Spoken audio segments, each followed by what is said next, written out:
Warm greetings from Indian Wells, California. My name is Sherry Mueller, and it's my privilege to serve as the president of the Public Diplomacy Council. It's also my privilege to welcome each and every one of you to this Zoom room for our first Monday forum, where we're honored to have Robert Daly as our featured guest. Today, as all of you know, it's the 79th anniversary of Pearl Harbor.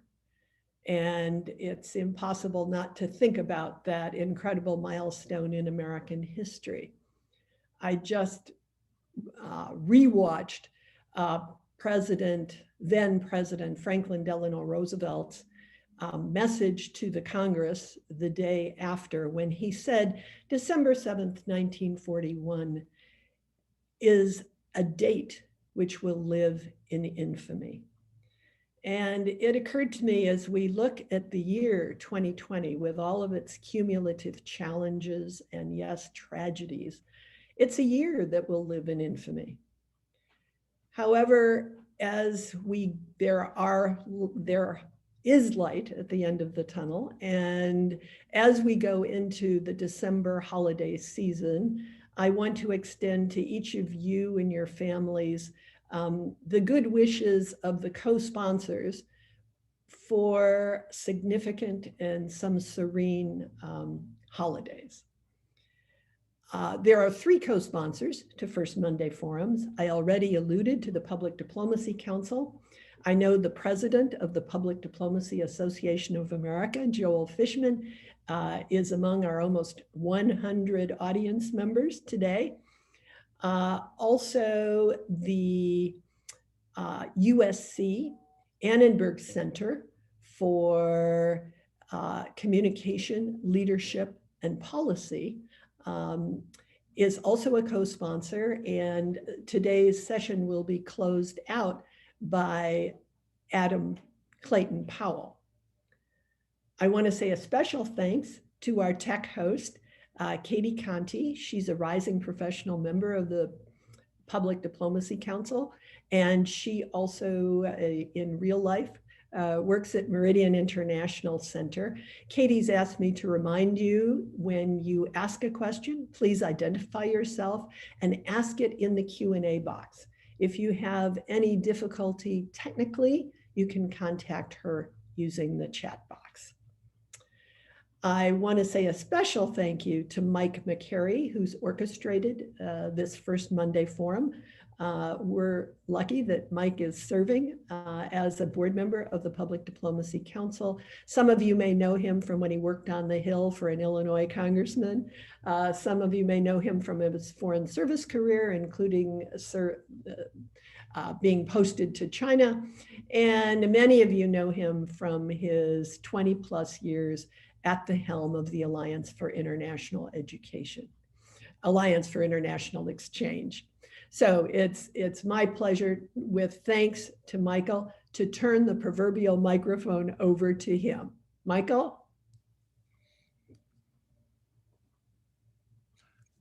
Hi, good morning, everybody. I'm really pleased to be here. I don't want to talk any more about myself, except to say I'm also a member of PDAA. And I have the pleasure today of introducing our speaker, my good friend, Robert Daly. Robert is the head of the Kissinger Institute on China in the United States, which is at the Wilson Center at the Smithsonian. Off and on over time, Robert's lived in China a total of 12 years. I would say he has, of any of the top US-China hands, and I think he's certainly one of those, the most varied experience of China. And I want to give you a flavor of that experience in this brief introduction. I met Robert, well, decades ago when we served together in Beijing. I was the CAO and he was the ACAO. I can't take credit for anything that's come afterwards. I don't think I taught him anything except maybe how to interact with our PAO, McKinney Russell. Otherwise, Robert needed no supervision whatsoever, very little there. At that time we were there, it was an intense time right after Tiananmen Square, as I said, and everything seemed important. And a lot of it was. But I think during that time, Robert kind of discovered his vocation. He was a first-year officer. And his vocation, unfortunately for USA, wasn't the Foreign Service, it was China. And so at the end of his tour, he resigned from USIA and set off on an independent path that would, for a career involved in China, and he certainly succeeded at that. His first stop was at Cornell, where he taught Chinese. And shortly thereafter, when Robert was in Beijing, he had really deep and strong ties with the Chinese film community. And a group of producers was trying to put together a major Chinese TV show that be filmed in the US called, in English, Beijingers in New York. And they were looking to cast, they had to find a Chinese-speaking American who would be plausible as the villain of the piece. The guy who the bad guy who ran the sweatshop in New York and could scold the staff in Chinese, and Robert wound up getting that role. Beijingers in New York became I think is still the most watched program in the history of Chinese television, which puts it on the list of probably most watched TV programs ever, anywhere. After that, Robert was in China and worked with Children's Television Workshop, adapting Sesame Street and other programs of theirs to the Chinese audience. Only person I know who's had a conversation in Chinese with Elmo. He was the American director of the Johns Hopkins University, Nanjing University Center for Chinese and American Studies. I'm sure there was a long negotiation to fix that title. It's a major academic institution, really significant in the bilateral relationship on the edge of the campus at Nanjing University. And I visited Robert there, and I couldn't help but notice that in addition to his academic duties and raising his then young family, he was also overseeing the construction of a new building on their campus. And I had occasion to go over the site with him, and that oversight was all happening in Chinese. So his language was well beyond FSI's normal curriculum. Immediately before he joined the Smithsonian, he was the head of the University of Maryland China Initiative. If you don't know his name, some of you will know his voice. He's frequently on NPR when China issues are in the news, which is also a frequent guest on C-SPAN, VOA, and all kinds of other media. So with that, I'm really happy to have Robert here. It's all yours, Robert.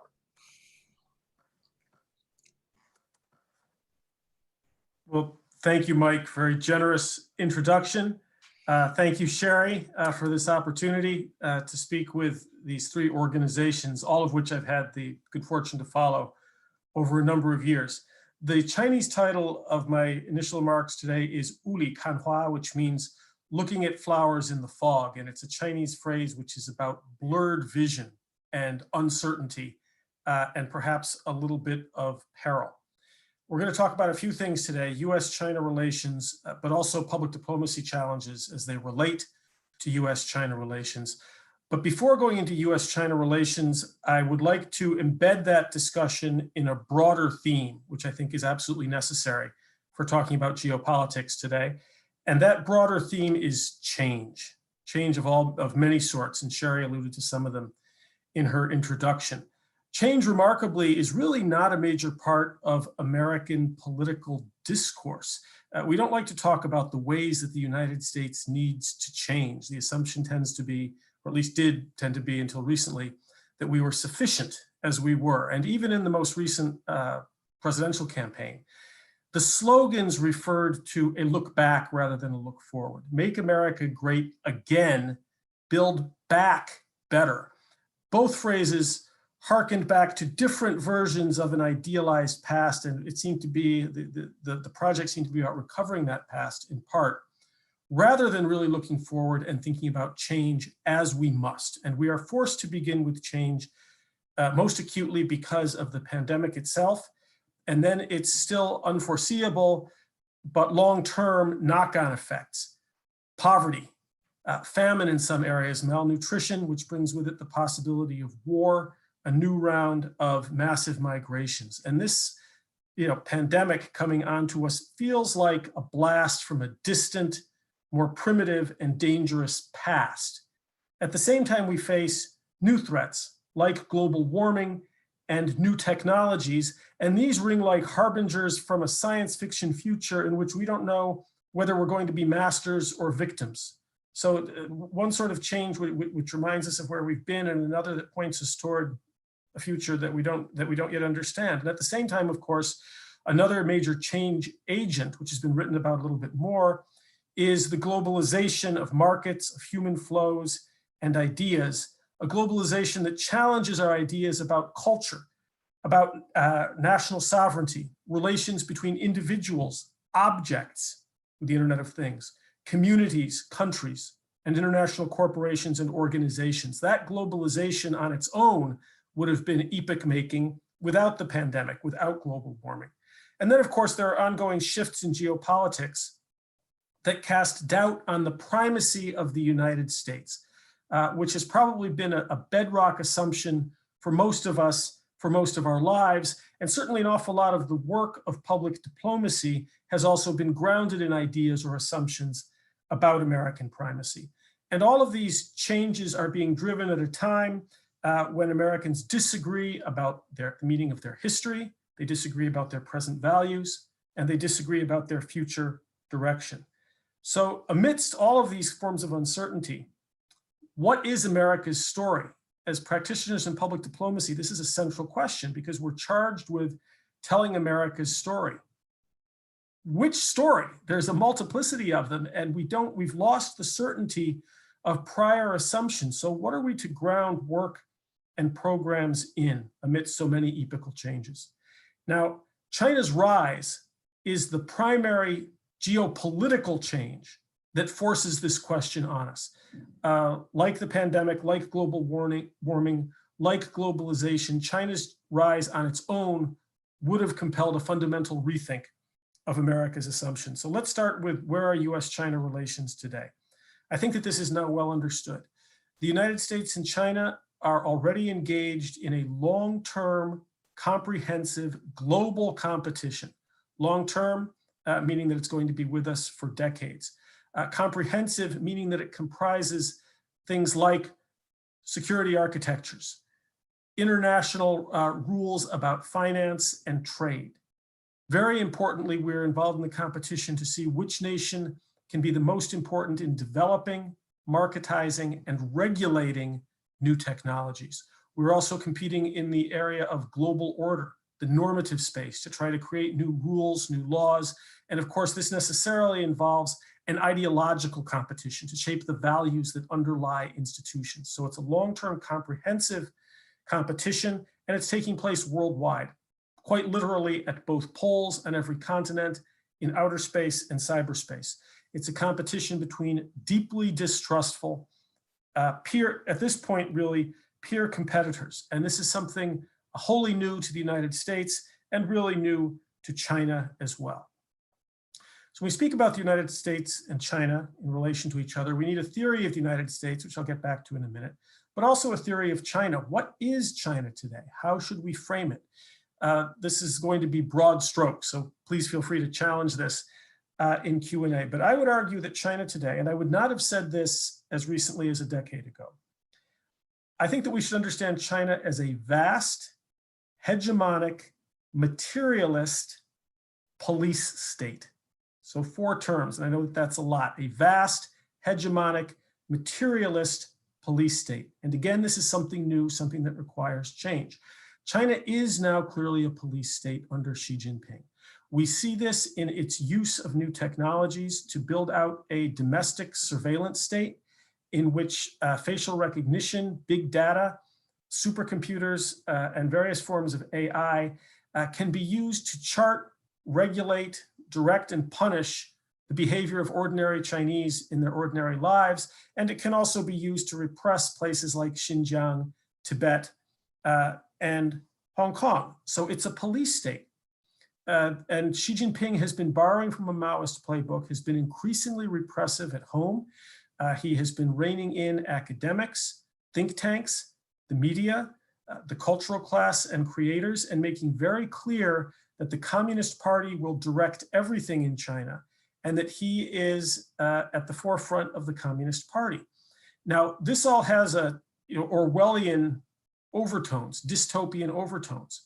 But this is where it gets really tricky in China, because we can say that China is a police state, and that's true, and it's getting worse. And yet, if you go to China and you go to China's cities, people are not skulking in the streets. China is not cast in Orwellian tones of gray and black, quite the opposite. For the most part, what you experience in China is vibrancy, energy coming up through the sidewalks, pride, creativity, innovation, entrepreneurship.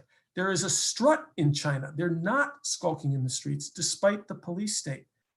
So how are we to understand that? Well, as I said, China is also a materialist police state.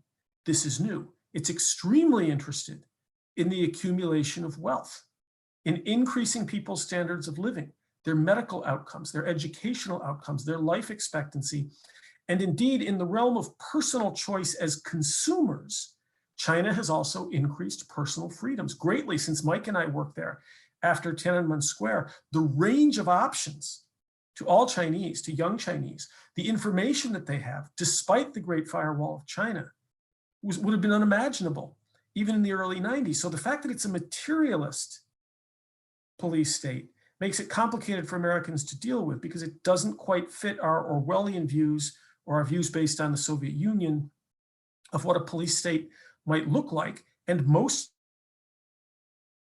in a country without meaningful polling or elections are fairly happy about this state of affairs. They accept this deal in which the nation limits their political and civil, in some ways social freedoms, but maximizes their materialist freedoms as consumers. So there's a good deal of pride. And then, as I said, China is also hegemonic, meaning it's interested in creating a Sinosphere, a China-centric East Asia Pacific, perhaps Eastern Hemisphere, perhaps world. It's internationally ambitious. And it's also vast. It's 1/5 of humankind. And we always have to return to China as a human proposition. That complicates our desire simply to speak of China moralistically as an evil empire. This is 1/5 of humankind. This is what 1/5 of humankind desires and works for and sacrifices for. And so we have to take that into consideration. So the formula China's trying to work out because of its size is 1/5 of humankind multiplied by tremendous wealth in the context of aggrieved ambition equals what exactly? We don't know. This has never been done. It's a big question, and it's a question that the Chinese themselves are asking. China is uncertain of its future, and this is something very important that we've been missing over the past 4 years. China is changing. The story of modern China has been and remains a story of change and of the fantastic adaptability of the Chinese people. China's story is still being written. American hardliners who speak of US-China relations in a Cold War context, and there are good reasons for speaking of it in that way. We don't know that we don't go into a new kind of Cold War with China. We're very close. But the US hardliners tend to speak of China as though it has stopped changing, as though it is a known monolithic place that is moving inexorably in one direction. And that simply isn't true. China is changing. It is open to change. It is adaptable. And therein, I think, lies a lot of the opportunity for American public diplomacy. China's foreign policy, as I said, China is interested in developing a Sinosphere, a China-centric region or a China-centric world. And it sees, again, broad strokes, it sees the emergence of a China-centric or Sinocentric world, or at least hemisphere, as natural, inevitable, and desirable. Thinking that China's rise and its primacy is natural, if it's natural, China is not to be blamed for seeking primacy. If it is inevitable, that means what? Resistance is futile. And then for the Chinese, this development is also desirable, meaning to them it is self-evident that China will be a benevolent hegemon, a benevolent influence on the rest of the world. Based on that belief, the most important Chinese formula for foreign policy that public diplomats have to deal with is that China is leveraging its wealth in much of the world very effectively to create deference through dependence. Deference through dependence is the basic Chinese diplomatic move, and they're becoming increasingly sophisticated at it, using Chinese lending for infrastructure, using China's markets, using China's capacity to supply the rest of the world to build dependence and therefore dependence on China and therefore deference to China. And that deference is important because the Chinese Communist Party is doing what any ruling class in its position would want to do, is it is trying worldwide, it is trying to leverage its power to legitimize the Chinese Communist Party's prerogatives and practices, to present them as at least standalone legitimate alternatives to Western institutions that to some degree reflect the values of the Enlightenment. The Enlightenment hasn't really happened in China, but they want to legitimize those goals, and they want the goals, the prerogatives and practices of the Chinese Communist Party to be accepted in the rest of the world without obstacle and without objection. And that's very important because what that means, if the rest of the world is to legitimize the CCP, the Chinese Communist Party's prerogatives without obstacle and without objection, it means that we have to silence free press. It means that we have to tamp down a vibrant civil society because China tends to brook no criticism. China's worldwide pursuit of these goals is vigorous, it's strategic, and it's extremely well-funded. That's what we face. This is new. This is why we have to change.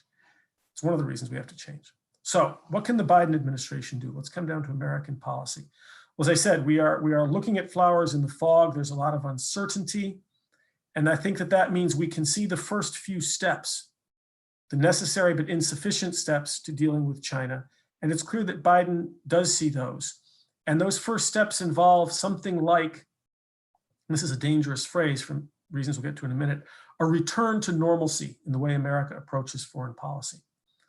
A more normal rhetoric, something that is a little bit more moderate, traditionally diplomatic, in that it doesn't seek to antagonize or insult for the sheer fun of it, but rhetoric matters to China. So a more normal rhetoric, more normal approach to diplomacy, because the Biden administration will re-enable the expert bureaucracies who were mostly kept out of a Trump White House in which foreign policy was impulsive, sudden, and highly personal. Biden has already made clear that he will re-enable the expert bureaucracies in the National Security Council, at the State Department, in the Defense Department, and the other cabinet agencies. And that re-enabling of expert bureaucracy, institutions, and processes tends to take the rough corners and the sudden changes off foreign policy. And President Biden is also going to return to a more normal multilateral approach to foreign policy through strengthening alliances, prioritizing the competition with China, and therefore not going after South Korea and Japan and the EU at the same time that it prosecutes a trade war with China, as the Trump administration did. President Biden will rejoin the Paris Climate Accords, the World Health Organization, will probably take a look at reforming the World Trade Organization. So in all of those senses, it will be a return to normal processes. Then, with reference to China, Biden and Tony Blinken and Jake Sullivan have been very clear that their emphasis is going to be on making the United States more competitive by investing in research and development, in education, and in infrastructure, as well as tackling urban and rural economic disparity in the United States and trying to solve questions like healthcare and immigration that you're all very familiar with. President Biden has said that he will not launch on any new free trade agreements until American workers have become more competitive and until the infrastructure has been rebuilt. He has also said that America needs a foreign policy that works for the American middle class. And this is an attempt to bridge or to solve American skepticism about globalization. We're remembering the middle class. Our foreign policy will be based on that. So that's a slogan that shows, I think, a recognition of the challenge, which is encouraging. But it's still only a slogan. Other than putting these words together in the same sentence, how you're actually going to do that is tricky. So the Biden, I think, China policy framework, as he comes in, is very sound. Increase US competitiveness, restore US institutions, rebuild American alliances. So this is a heal thyself, get your own house in order approach. And I think that that's essential. But I think there are also problems with this heal yourself approach as it relates to foreign policy and China in particular. The first has to do with simply inertia in the United States. You've probably all been in meetings, I know I have, where we look at a whole range of problems. We all agree, that we need to get our own house in order. We're our own worst enemy. We really need to heal ourselves. And everybody nods and we sort of congratulate ourselves on our capacity for introspection. And then the meeting adjourns and nothing changes, nothing happens. Because really changing oneself, one's own practices is extremely difficult. The bigger problem immediately for President Biden will be that a national healing agenda of the sort that he's laid out requires time, and there is no time. We don't have time because China is on the move. China is making moves and scoring points that harm American interests now. Biden, therefore, is going to have to find ways to pursue a gradual national restoration and to pursue vigorous international competition simultaneously. And he's going to have to do that almost from day one, even though his inclination is to say, I think for political reasons, let's shore up America's own institutions first. That's the project of decades. Let's get our own house in order. Our house is almost never in order. We have to pursue a foreign policy anyway. And he has to do this in a divided nation that is ambivalent about America's role in the world. That's one of the big questions relative to China. So this return to normalcy that we're being promised, America is back under Biden, is necessary but not sufficient. And then, very importantly, normalcy is going to elude us. It's no longer an option for the reasons I mentioned at the outset. This is why I've emphasized change. Too many fundamental factors in our individual, in our community, in our national lives, our international lives, too many factors are changing too quickly for a return to what we call normal based on old assumptions to really be practical. Where does this leave public diplomacy, especially with reference to China? Well, under President Trump, and I'm trying not to say this as a political judgment, I think it is objectively true. Under President Trump, global support for the United States fell through the floor. Okay, many of Trump's policies, but above all, his style, the style of his administration caused allies and partners to doubt the values and the staying power of the United States. However, the international response to Biden's election, which in some countries borders on euphoria, but in many countries it's awakened hope. That response to Biden's election, I think, proves that America still has quite a bit of soft power in the bank. We didn't spend it all out under the Trump administration. And this gives us hope that the United States can recover, although it cannot recreate pre-2016 conditions. That's broadly where we are in terms of our soft power, the exercise of our soft power. A few just broad suggestions about what we might need to do, and then I'd love to hear your views. One is, I think that with reference to China, we need to reweight the approach of public diplomacy from attacking China to explaining the US. And under the Trump administration, there's been an awful lot of effort on attacking or undermining China. And some of this is certainly necessary if done properly, because as I said, China is on the move. Through the Global Engagement Center at the State Department, we've been placing diplomats with experience in China in most of our major missions around the United States. And they've been tasked, as has the Global Engagement Center generally, with warning other countries about the implications of China's attempts to spread its influence. Now, again, this is necessary, but it sometimes takes the form of us sort of skulking around in closed rooms saying, don't play with China, they're really jerks, play with us.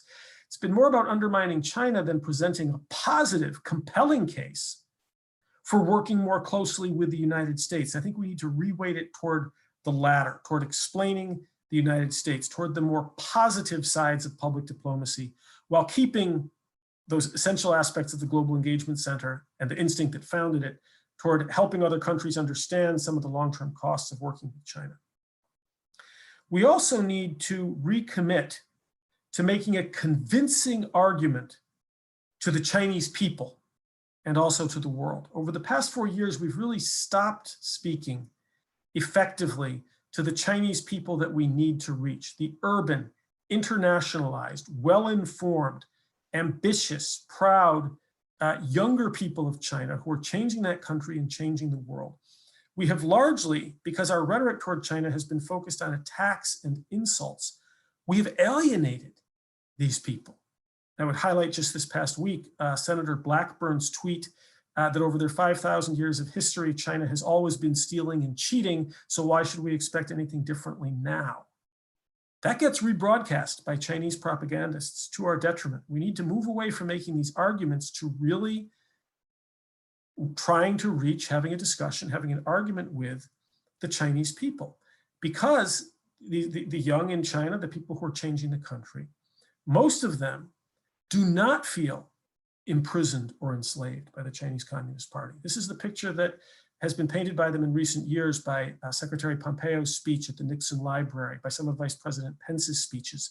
This notion that we've got a wholly malign, evil Chinese Communist Party and the suppressed good Chinese people yearning to breathe free. That's simply a false picture of China. What we face in China is a far more difficult challenge.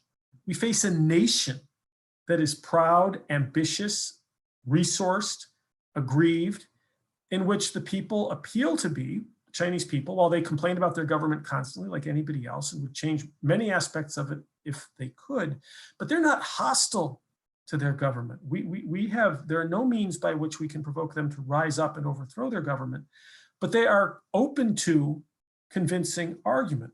And it cannot be, the argument that we bring to China cannot be the evil empire argument that, you know, we're good and they're bad. And this has been what much of the rhetoric of the past few years has been. We cannot have an effective China policy, and we cannot have an effective public diplomatic strategy toward China unless we understand China in its entirety and in its complexity, including its many, many historic successes. The Chinese people we need to reach simply will not listen to us unless we acknowledge China's many successes, because we discredit ourselves as being deluded if we don't recognize what they have seen, you know, almost every day for most of their lives. So if we want to be convincing, we need a public diplomacy that sees China whole and complex, including its successes. So it cannot be, and I've seen even since Biden's election, a lot of suggestions that this is an argument, a worldwide argument of competition between democracy and authoritarianism. That's far too binary an argument to be making, especially when we need to convince a great many third countries that are neither wholly democratic or wholly authoritarian, that waver between the two, that are still evolving. If we frame this as a debate between democracy and authoritarianism, we will be leaving out most of Africa, Latin America, Central Asia, some of Southeast Asia, places where China's making gains at our expense. If it's pure democracy versus pure authoritarianism, rhetorically, countries that know they're not pure democracies will be left out of our camp. And that will push them toward bandwagoning with China, which is already their major trading partner. And then I think too, and this will be the last note, in our public diplomacy, we need to emphasize America's capacity for change. Not just America's constancy, but our capacity for change, which is why I started with change as the theme in which we should embed US-China relations. And I think change needs to be the theme because most of these major epochal changes that confront us confront the rest of the world as well and require adaptation on a massive scale. We have to stress the creativity inherent in American beliefs and American institutions. And we must also emphasize in that both America's successes and our failures. When I joined USIA in 1986, it was common then to say we wanted to present America warts and all. And I hope that phrase is still operative because while many of our old assumptions have been overthrown, I think that one hasn't been, and that remains a really key guide. And it's our capacity for introspection to admit to our errors internationally in public diplomacy. That's one of our greatest strengths vis-a-vis China, which is incapable of admitting to its many mistakes and which always presents itself as a paragon. So warts and all remains very, very important. Doing this, rethinking public diplomacy in this way, I think is also going to require us to do a deep rethink of the relations between our principles, our performance, and our power. I didn't go for that because it's alliterative. It just happens that all three of those words begin with a P. I think we used to have the luxury of assuming, and assuming in our programs, assuming in public diplomacy, that America's success derived from its virtues, and that our success's affirmation of our virtues yielded global power for us somehow organically. I think that was the broad theory of public diplomacy. It might not have been articulated in that way, but I think that that was underlay an awful lot of our work. The problem now is that America's poor performance has undermined that formula in the eyes of the rest of the world. People simply don't believe that our power is built on successes that derive ultimately from our virtues or our principles. We can't sell that unless we rethink those relations, especially because China is seeking to broaden its influence based on an argument about performance rather than principle. Stronger economic performance, a stronger performance vis-a-vis COVID, raising 850 million people out of poverty. China's making a performance-based pitch for global influence. We're still tending to make a principles-based pitch for global performance, but it is Chinese wealth and not American principles that are helping countries to increase their trade volume and in some cases to fund their infrastructure. So can we do that? Can we articulate and demonstrate, truly demonstrate? And this is Biden saying, not the example of our power, but the power of our example. Can we articulate and demonstrate a new theory of the relationship of our principles to our performance and our power in a diverse and deeply divided United States that is trying to heal itself while the world continues to change rapidly, not waiting for America to get its own house in order?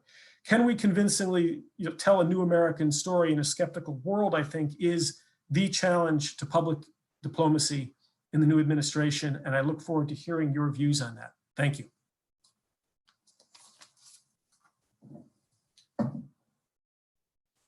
So any questions, comments, disagreements, all welcome. And I guess I should remind you that those should go up in the Q&A box rather than in the chat box. Robert, I've got a question while we're waiting for Katie to get organized. Back when we were leaving China in the 90s and Deng's opening had started, and I think everybody saw this as a fundamental change in the way China had been since the revolution and in 49. And then I think we all expected there was going to be some political liberalization along the way, that China might, as it became a more normal international actor, there'd be a little more, at least a little more liberalization, which we'd seen in other places. But that didn't happen. I don't think it even happened a little bit, but why was China different than some places, at least at the start in Central Europe? Well, the sort of a pat answer might be that we weren't wrong, but that it was just a much slower and more difficult process than we thought. But China, I would argue that China actually did change quite a bit after Tiananmen, although not at the deep institutional level. But certainly there were changes. There was more openness in China under late Deng, under Jiang Zemin, under Hu Jintao. There was increasing integration in the rest of the world. And as I say, most importantly, there were very real changes in the lives of ordinary Chinese because of China's opening up and its integration in the world. It didn't rise to the level of what we would call political reform. But when you and I were first there, most Chinese college age couldn't go to college. Now they do about as well as we do, and they have the same problem with underemployment of recent college graduates. Many Chinese couldn't pick what job they went into. They couldn't pick where they lived in China. They couldn't travel overseas. They can now do all of those things. At the level of materialism, which is why I said that China is materialistic, China really did become more free, more leisure time. You can pick your wardrobe, you can decorate your own apartment, you can own an apartment. These are real increases of human freedom. They just don't rise to the level of remaking political and social institutions. So I think we shouldn't forget that change. I would argue that up until, you can pick your date, but let's say 2013, 2012, it was actually earlier than that, but 2012, the advent of Xi Jinping, that for all the changes in China, and for all the very deep ongoing human rights and other issues within China, that was probably the best time in Chinese history to be Chinese. And that's huge. That's huge. I think that's part of the answer to your question. I think part of the reason it didn't happen in the way or at the speed at which we thought it would, or one of the reasons that it might not happen at all, is because China had been so poor and so put upon for so long, right? Through poverty, civil war, Maoist political campaigns, and class warfare, famine, and that was all so recent and so deeply scarring to the Chinese people that the mere absence of constant fatal friction and the ability to pursue materialist goods, that's a much more powerful drug than we realized. Against the background of none of that and constant fatal conflict, the sheer yippee of being free to pursue, again, limited but very real increases in your standard of living, that's a really powerful drug. And maybe that keeps countries going. Maybe that's enough for a half century or more. I think the answer lies somewhere in there. But your question remains important. And the lesson I think we should draw from your question is one of humility, right? We've been wrong about China in so many ways for so long, but I think it's because of that. We underestimate the effects of being able to shape your own lives after wondering whether you'd be able to live out your life for so long.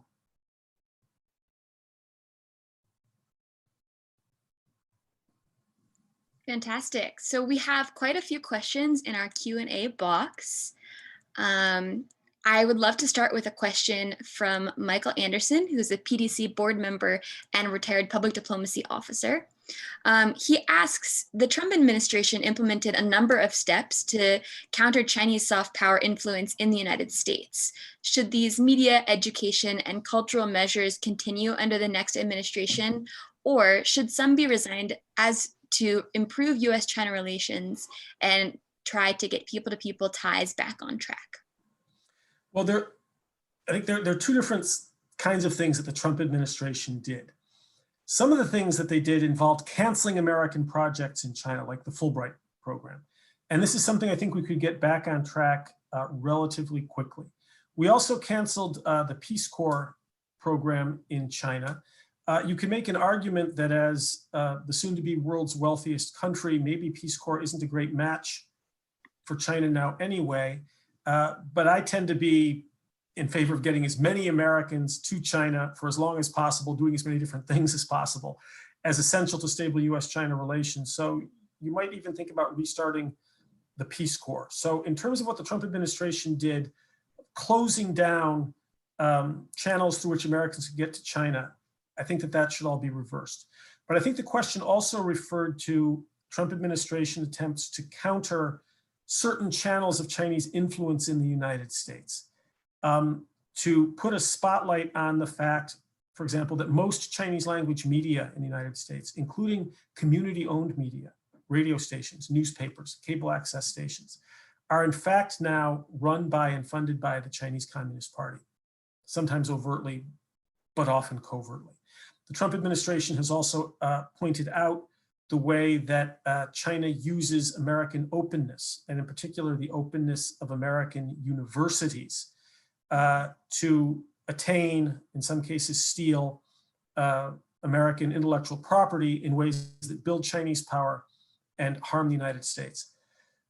This is a very real problem, and it's a growing problem, but it's also, I think, been an overstated problem. It hasn't, the emphasis on it has been disproportional. So I think that the challenge for the Biden administration in terms of countering Chinese disinformation and other activities here in the United States, it's not of completely overthrowing what President Trump did. There was a lot in that was a needed corrective, but they need to proportionalize it, and they need to define it and contain that approach, which sees any Chinese attempt to influence the United States as a threat to overturning everything that we hold dear. This has really been overstated. Secretary of State Pompeo said, if we don't, take on China now, your grandchildren are going to have to bend the knee to the Chinese.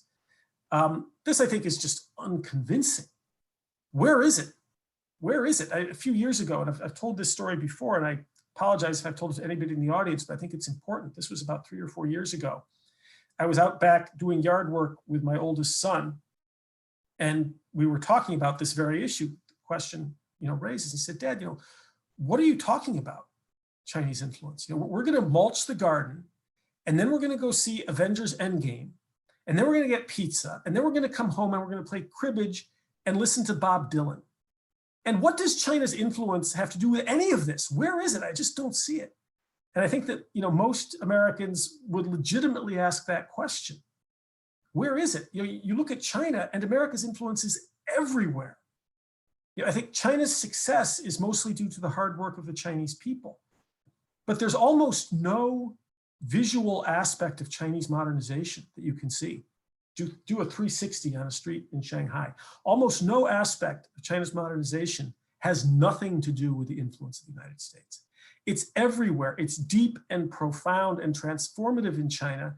And now we're sort of, China is just starting to step out, and we're sort of the kid at the back of the class going, "The teacher, he got influence on me," when there's barely anything. So we need to think about proportion. And we do need to counter Chinese misinformation and its attempts to, as they say, coerce, co-opt, and corrupt in the United States.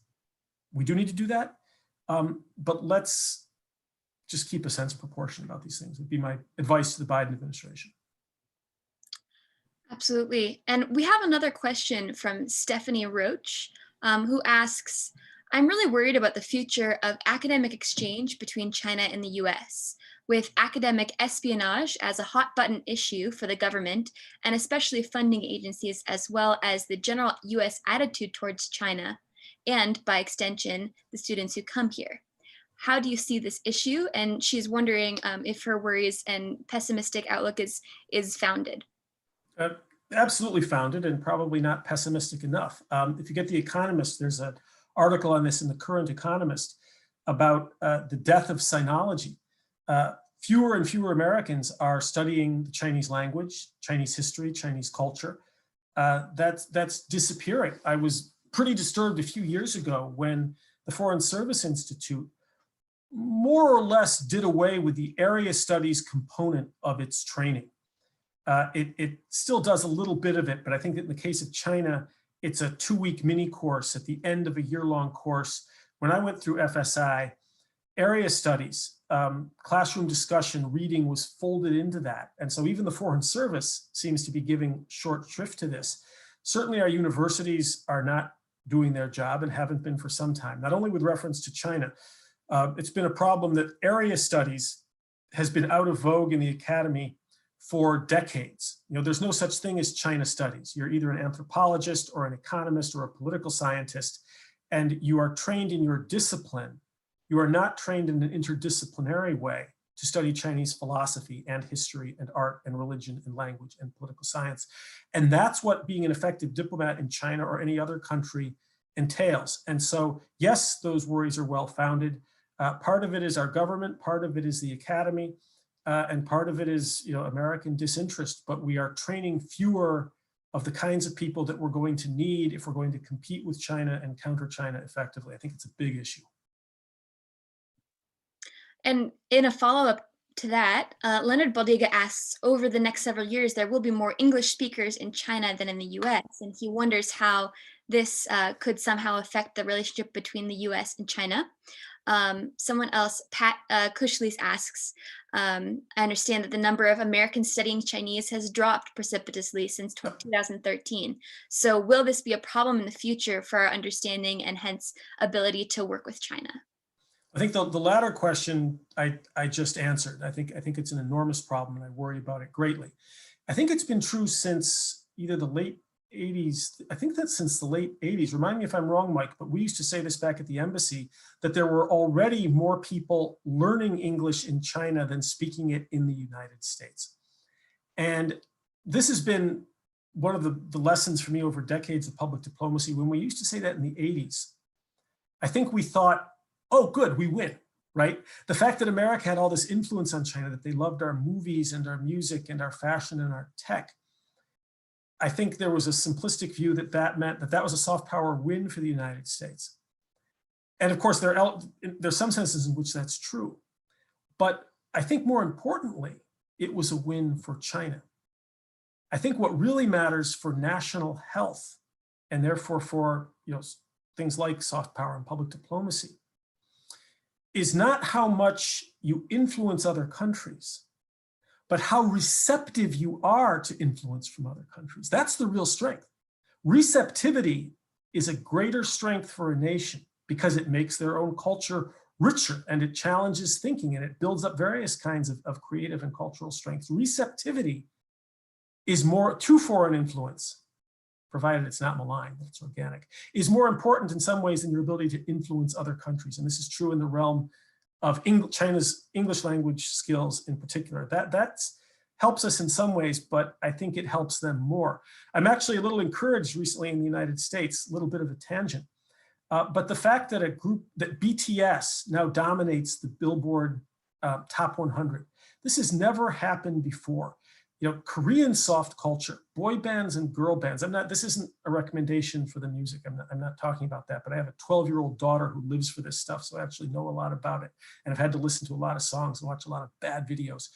But actually the fact that Americans will now make, the top songs in America are sung in mixtures of Korean, Chinese, Japanese, and English.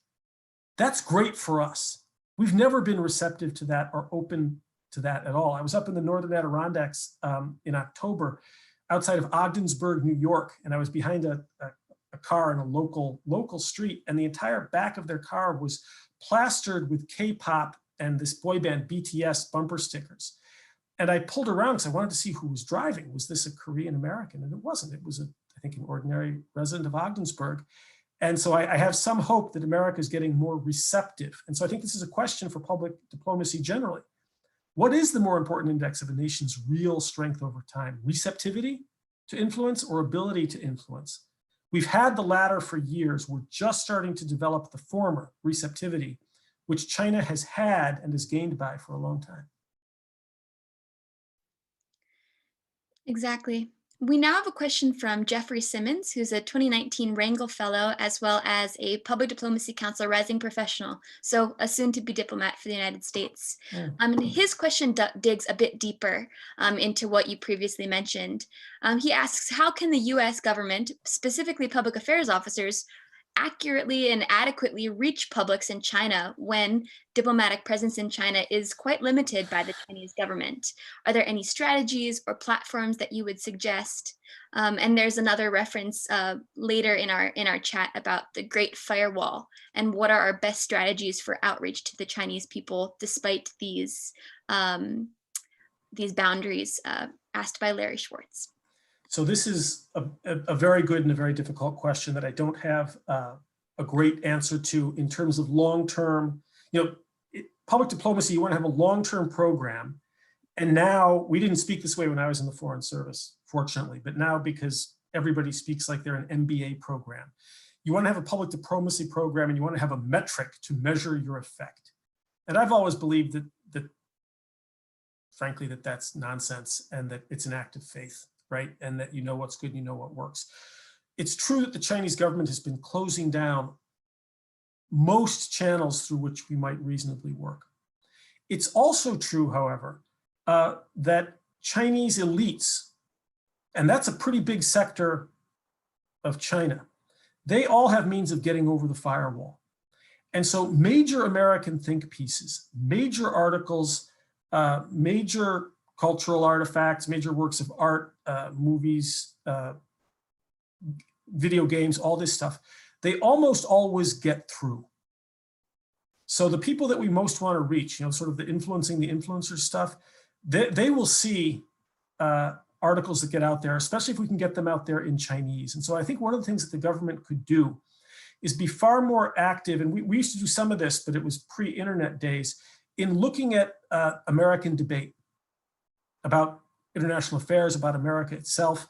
There's an awful lot of good writing out there. And I would say have people who capture that get it translated into Chinese quickly, not by Google Translate, but by real translators, and simply put it out there through various platforms. Voice of America, not through shortwave radio, but via its website, gets stuff out there. It's not hard to set up other websites that are sort of the best of contemporary thought in the United States, short, long, different formats, different subjects, sort of an expanded approach. We used to have a magazine called, I guess they still do have it, was called Jiaoliu Exchange, but it was a monthly, I forget what it is, or quarterly, whatever it is. Anyway, to put more out there, make it available in Chinese, the best American thinking, it does get through. But it's going to be very hard to do this programmatically.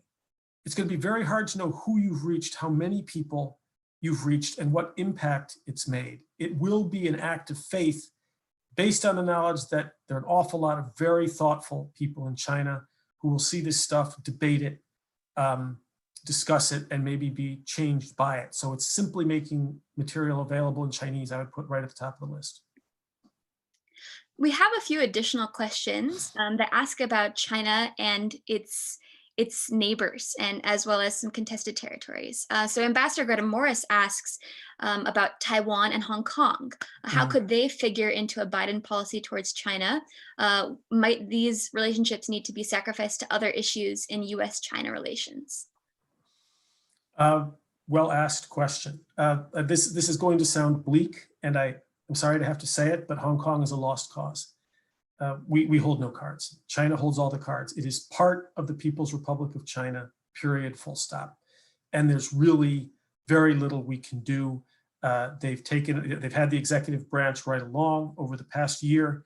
They have gained, I mean Beijing, has gained the legislature. And just this week now, they're making the decisive moves on the judiciary, which had remained independent. And so I'm very sorry to say it, but Hong Kong is going to become one of several major cities: Guangzhou, Zhejiang, Dongguan, Shenzhen, Hong Kong, in the greater Pearl River Delta area. I think that one's just over. Taiwan is a very different case because it isn't part of the People's Republic of China. And I think we are drawing closer to Taiwan. We certainly have under the Trump administration. I think that the Biden administration will probably continue in that vein, but in a less deliberately provocative way, and will do it under the One China framework. But the Biden administration will look to find more international space for Taiwan, and will continue to be interested in its economic as well as its military strength. But that is going to remain an ambiguous year-to-year project whose prospects are uncertain. I think the important thing to remember, if we look back over the past 40 plus years of US-China-Taiwan relations, Taiwan mainland Chinese relations have been at their strongest and at their best for the people of Taiwan when China was fairly confident about its relationship with the United States. So the less certainty China has about the US, the more pressure is going to be brought to bear on Taiwan. That's one of the factors we'll have to take into consideration. I know that's not a complete answer to the question. But continuing on that note, Rogelio Cerezo asks about China's growing economic power, however, mentions that US military power and our global presence in those respects is still unmatched. So he asks, what are your thoughts on the need for potentially a new containment strategy, similar to one implemented during the Cold War, or perhaps a pivot to Asia 2.0 approach? So I think a Cold War style attempt to contain China could not possibly work. And the reason is that unlike the Soviet Union, China is the world's major trading nation. It's the leading trade partner for the United States, for much of North America, for the EU, for Southeast Asia. It's already deeply integrated. The rest of the world, while it shares America's many concerns about China, would not be interested in a full-scale containment policy. And I doubt too, are Americans willing to really pay the costs of containing China, which would be enormous? Are they willing to pay those costs when most Americans, as I've mentioned, don't really feel a China threat in their daily lives? And they don't even sense much China presence or influence in their daily lives. For most Americans, it's too abstract a threat. So I think that containment is out of the question. I think we can do a lot more to work closely with allies to counter the illiberal aspects of China's power projection. I think that is within our ken. I think that we can do that. On the military side, it's true that our military power in the Western Pacific is still unmatched, but that's different. But how efficacious is it? China's been closing the gap. That is to say that our power has been unmatched, and yet it has done nothing to slow China's rise or to change any of China's ambitions. So I can imagine a very near future in which we continue to conduct freedom of navigation operations in the Western Pacific, in the South China Sea, in the East China Sea, sail wherever we want to sail. And China just sort of keeps on doing what it does and gains, more partners bandwagoning with China because they doubt our staying power, our commitment, and not only our military commitment, but our economic and diplomatic commitment. China continues to achieve its goals. And at some point, we're going to say, why are we spending all this money on freedom of navigation operations when China has discovered that it can ignore them and achieve most of what it wants? So we need to think about how relevant that military, obviously there has to be an important military piece, but how is that integrated with our economic policy, our narrowly diplomatic approach, things like our public diplomacy? Merely, buying more military assets and changing our force structure is not going to cause China to rethink its goals. We know that it's been true for 40 years. So considering these challenges, Stephanie Roach asks, what are some of the biggest opportunities for the United States in countering China's influence and actions in Southeast Asia? Van Wonder also asked about the current Chinese squeeze on Australia. Could something like this be an example of what we could expect to see in future Chinese relations with its neighbors in the Indo-Pacific region? Right, so those are two very good interrelated questions. In Southeast Asia, I think one of the things, this is where public diplomacy can do a lot more, to emphasize how much we are already doing there. And this gets lost. Our investment, both cumulative and year on year in the area, surpasses that of China.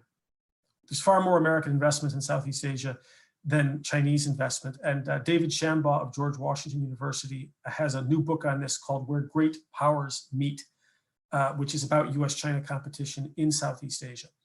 China does more trade with Southeast Asia than we do, but our trade volume is not insignificant. And most recent polling indicates that Southeast Asia still prefers America as an institutional model, as an offshore balancer. They still prefer American political influence to that of China. About 73% of people in Asia answer that they prefer the United States. So they don't want to choose. They value their economic relations with China, but they share our skepticism and want to work more closely with us. Again, this costs us. This is going to cost us, and are we willing to pay the costs? The Australia case is, I think, extremely important. And one of the things we could be doing, and this, as I said, the Global Engagement Center, there does need to be part of our public diplomacy does need to be casting a spotlight on the worst Chinese practices. And what they're doing to Australia is really egregious. And we should do all in our power to support Australia, both as a government, but also as consumers. Buy more Australian wine, make this an Australian wine Christmas. And also emphasize to other countries, the costs of working with China. They've made them very clear in the case of Australia. Again, you have to accept Chinese prerogatives without objection and without obstacle. That is what China is saying to Australia. It's what they're saying to Canada in hostage diplomacy. If you want to have a close relationship with China, you do not get to have an opinion about the South China Sea or the Uyghurs or Hong Kong. And that is part of the negative message, which is real in China's case. We're not making this up. This is not an insult for insult's sake. It's a legitimate warning between friends that this is what working with China entails. So I think we should be all over what China's doing to Australia. I think we have time for just about one more question. So I'd love to ask a question brought by Blake Bergen. He asks, what, if any, concrete goodwill gestures would you recommend the Biden administration take toward China to show that it's serious about improving the US-China relationship? And also, if you have any additional concluding thoughts, we would welcome them. So the first gesture, and the most important, is the cessation of provocation for provocation's sake, which has characterized the Trump administration's approach to China over the past year. The Trump administration also had a lot of correct insights toward China. But this business of insult for insult's sake, provocation for provocation's sake, that can stop with the return to normalcy that we described. We can also signal, after a period of time, 6 months or so, an openness to some increased dialogue with China. And we will work with China more as we get more involved in the WHO, in WTO reform, in the Paris Accords, in possibly taking a look at rejoining JCPOA. We'll be working with China more. And at some point in the next first year or two of the Biden administration, there will likely be a summit between Biden and Xi Jinping. That shouldn't happen too fast, because I'm not sure what they would talk about if they met next week. But some return to dialogue and a cessation of needless provocation, I think, are the two most important things Biden can do. Well, thank you so much, Robert. Really, really appreciate it. I'd love to turn it over to Adam Powell to close us out. Thanks, Katie, and thanks again, Robert, and thanks also to Mike for organizing today's event. We have a couple of interesting programs coming up. First, a special one a week from tomorrow, our middle of the month program will be how the US election is explained to the world and how the world is reacting. And we have quite a group of people who will be joining, starting with Singapore's ambassador, Ashok Mapuri. If you haven't seen or read what he's been writing about the election, it's really fascinating, a very interesting way of viewing the US and US diplomacy at this time. Staying in Asia, we'll be joined from Korea by In-Sung Kang, who some of you will remember from a First Monday program where she spoke when she was the Washington bureau chief for Chosun Media. She's now back in Korea, and she is the editor of the Chosun Ilbo, one of the major newspapers there. Swinging west to Al Jazeera, we'll have the news editor for the Americas, Jeff Ballou, who's actually based in Washington, describing how he's been forming coverage. Swinging south, we'll have Anton Harbour, who some of you will remember as the co-founder of one of the anti-apartheid newspapers in South Africa. He then became the head of the journalism program at the University of Witwatersrand. He'll be joining us from Johannesburg. Then we'll have Vasily Gatov joining us from Harvard on Russia. Let's see who else we have. The Miami Herald's award-winning Haiti correspondent, Jacqueline Charles, who has very interesting perspectives from the Caribbean. And we'll wind up in Canada with Anita Lee, who teaches at Centennial College in Toronto. She's also on the board of the Online News Association here in the US. So that'll be a special time, 10 a.m. to accommodate our people who are joining us from Africa and from Asia, where it'll be after midnight for some of them. Then our next First Monday program is going to be on Monday, January 4th, just after the first of the year. And this will be with another veteran of First Monday programs, Tom Kent, former CEO of Radio Free Europe, Radio Liberty. He is now at Columbia University. He has a new book, Striking Back Overt and Covert Options to Combat Russian Disinformation, with some provocative ideas. And I suspect that the U.S. international broadcasting may also come up for discussion.